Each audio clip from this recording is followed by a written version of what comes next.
Hello and very warm welcome to everyone. This is Anand Verma, and today we will study about the explanation based on lecture 2, ICR e-courses. So let's open it.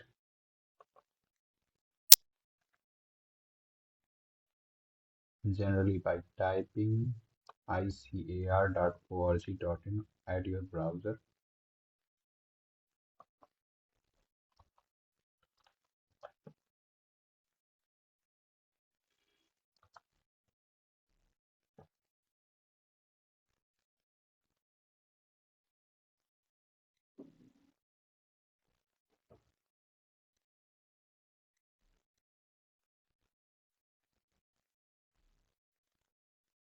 Now on home page of ICR,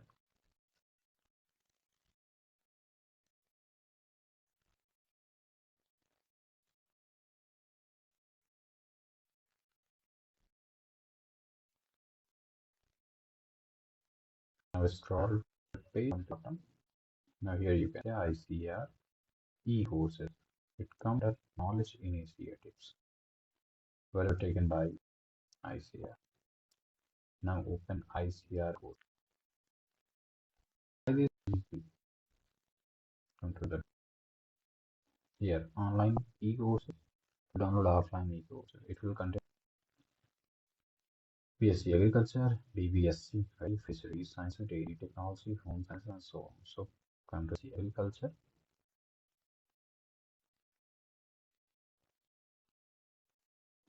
Very first course is Agricultural Finance and Cooperation. Now here are the lecture wise. Now open lecture 2. Yeah, this is. Let me start you. So the chapter name is Time Value of Money. So here's the brief explanation. Two aspects of decisions. Whatever have to take a farm manager.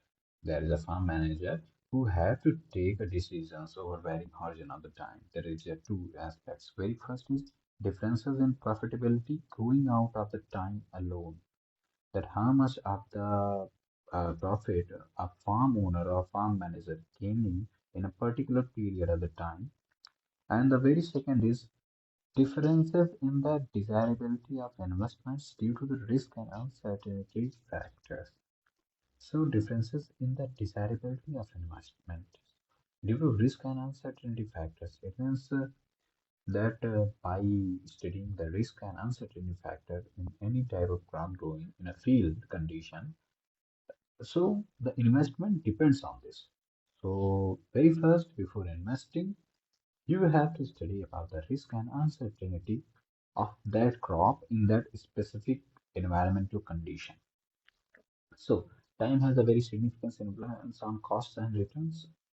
As we all know, there are many decisions where this time comparison principle find application. So, there are the basic terms.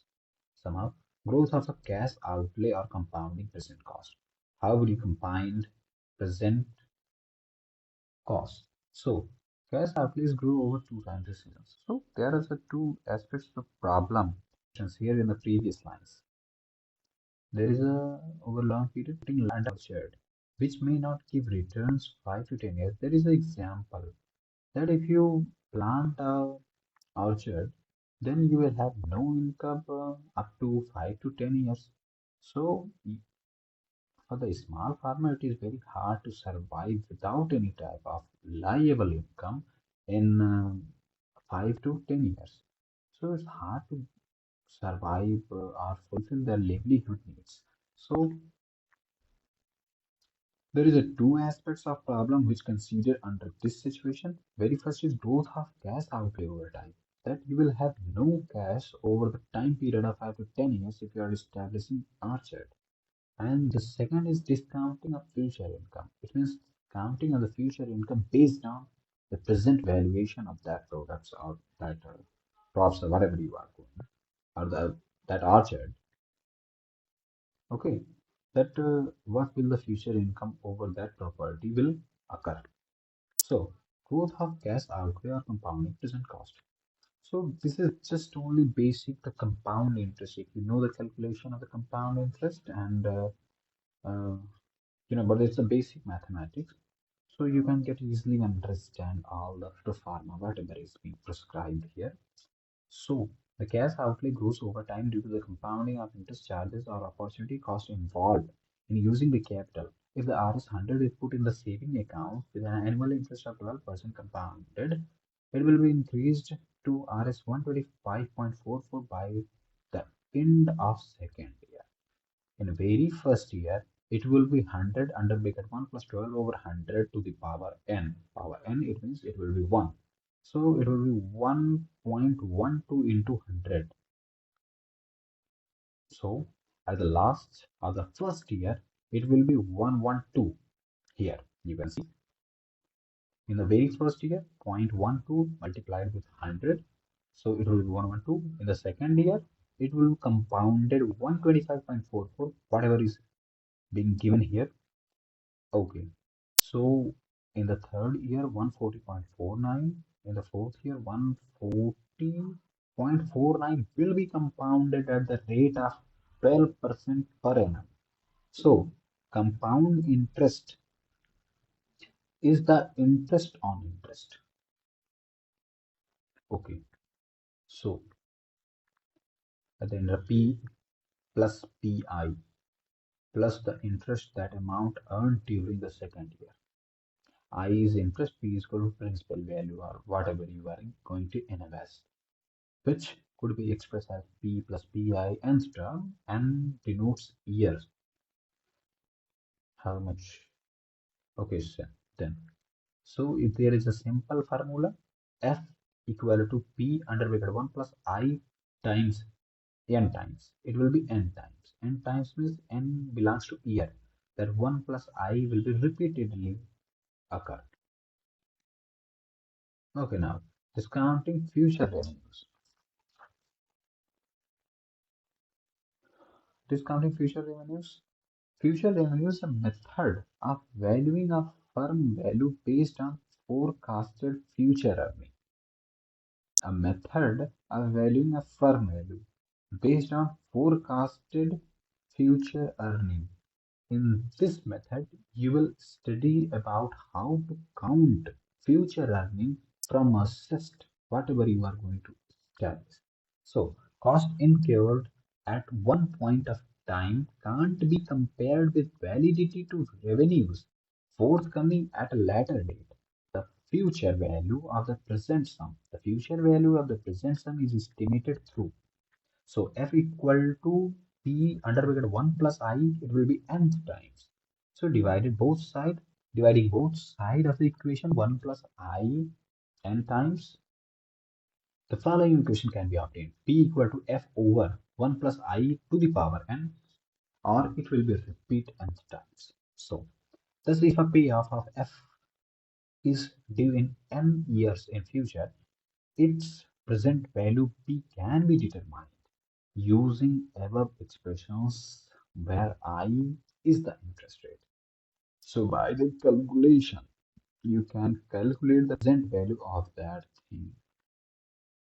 So by this relation, you can make an interrelation between the future value and the present value of assets. So this procedure is known as the discounting of future returns. The present value of 176.23 that could be at the end of 5 years. It will be 100 at the 5 years in 5 years. Okay, the present value is 100 and the future value of it will be 176.23. So here are the basic data.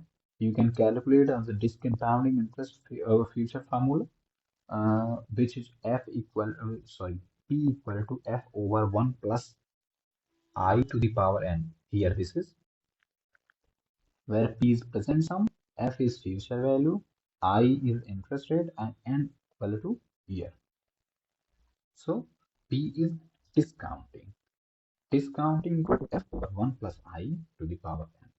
So here the end of the year it will be same over all year, and present value if the discounted rate is 12% per annum.